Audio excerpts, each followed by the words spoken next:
Hello everyone, তো দেখো এটা ছিল অষ্টমীর সন্ধেবেলা। আর আমরা সোজা বেরিয়ে পড়েছিলাম ঠাকুর দেখতে। তো এটা ছিল চুয়াপুরের যে ফ্লাইওভারটা, সেখান থেকে আমরা নেমে দেখো প্রথমেই ফার্স্ট একটা ঠাকুর দেখে নিয়েছিলাম। আর সব ভেতরে গিয়ে গিয়ে ফটো তোলা পসিবল ছিল না, তো সেই কারণে প্রত্যেকটা প্যান্ডেলের বাইরে থেকে এরকম ভাবে ভিডিও করে নিয়েছিলাম। সব জায়গার ঠাকুর প্যান্ডেলের ভেতরে ঢুকে দেখাটা আমাদের পসিবল ছিল না, তো সেই কারণে আমরা সবগুলো দেখিনি, বাইরে থেকে বেশিরভাগ ঠাকুর দেখেছিলাম। তো এই যে তারপরে দেখো এখানে একটা মেলার মতো বসেছে, আর পেছনে কিন্তু একটা সুন্দর প্যান্ডেল হয়েছিল। এটা কি প্যান্ডেল আমি কিন্তু জানি না, কিন্তু এটা কিন্তু দেখতে বেশ ভালো লাগছিল। তারপর সেখান থেকে সোজা চলে গিয়েছিলাম আমরা স্কয়ারের দিকে। আর ওখানে গিয়ে কিছু খাওয়ার জন্য দাঁড়িয়েছিলাম, তো ওখান থেকে আমরা বার্গার নিয়ে নিয়েছিলাম। আর সেটাই খাওয়া দাওয়া করে তারপরে বেরিয়ে পড়েছিলাম। তারপরে সেইভাবে আর বেশি ঠাকুর না দেখে আমরা চলে গিয়েছিলাম অন্য কোথাও। তো সেখান থেকে আবার খাওয়া দাওয়া করে নিয়ে তারপর আমরা রাত্রে বেরিয়ে পড়েছিলাম একদম ঠাকুর দেখতে, প্রায় 1:30টার দিক করে।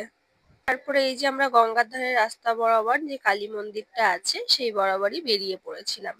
আর তারপরে যাওয়ার পরে আস্তে আস্তে আমরা আবার প্যান্ডেল এবং ঠাকুর দেখা স্টার্ট করেছিলাম। আর দেখো প্রত্যেক গলিতে কিন্তু এরকম সুন্দর করে লাইটিং দেওয়া ছিল। আর প্যান্ডেলের থেকেও কিন্তু এই লাইট গুলোর জন্য কিন্তু রাস্তাঘাট বেশি সুন্দর লাগে দেখতে।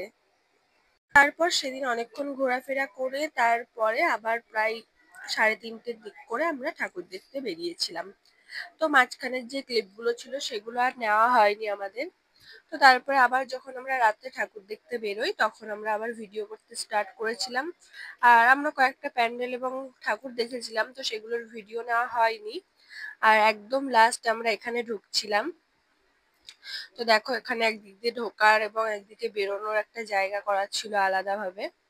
তো সেই লাইন দিয়ে আমরা ফার্স্টে ভেতরের দিকে ঢুকে গিয়েছিলাম। আর এই যে এটা ছিল ওখানকার প্যান্ডেলটা। আর এটার লোকেশনটা কোথায় তোমরা একটু বলো, আমি তো সেদিন রাত্রে ঠাকুর দেখেছি, তো আমি লোকেশনটা কোথায় সেটা ভুলে গিয়েছিলাম। তো তোমরা যারা যারা জানো যে এই লোকেশনটা কোথায় তারা কিন্তু অবশ্যই কমেন্টে বলে দেবে যে এটা কোথায় ছিল। তো দেখো তারপরে আমরা প্যান্ডেলের ভেতরে ঢুকে পড়েছিলাম। আর ওখানে দেখো ঠাকুরের সামনে কতগুলো ট্রফি রাখা ছিল। আর ভেতরের যে ইন্টেরিয়ার সেটাও কিন্তু বেশ সুন্দর হয়েছিল। প্রত্যেকটা কাজ একদম নিখুঁত হয়েছিল। আর এই যে এখানে কেউ একজন একটু পোজ দিয়ে নিল।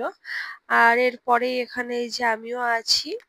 আর আমিও এখানে দাঁড়িয়েছিলাম ভিডিওতে আসার জন্য। তো রাত্রে কিন্তু খুব ঘুম পেয়ে গেছিল, এই কারণে চোখ মুখের অবস্থাটাও খুব খারাপ ছিল। আর তারপরে গোটা ভেতরটা ঘুরে তারপরে আমরা চলে যাব বাইরের দিকে। আর বাইরের দিকে গিয়েও ভেতরটাকে দেখা যাবে, তো চলো গোটা ভিডিওটা দেখতে থাকো। তো এক সাইড দিয়ে আমরা বেরিয়ে আসলাম। আর এখানে দেখো সুন্দর সুন্দর দুটো হাতিও ছিল, এই পাশে একটা ওই পাশে একটা, যার জন্য দেখতে কিন্তু বেশ ভালো লাগছিল। আর প্যান্ডেলটা কিন্তু অনেকটা জায়গা নিয়ে হয়েছিল, আর দেখতেও খুব সুন্দর লাগছিল।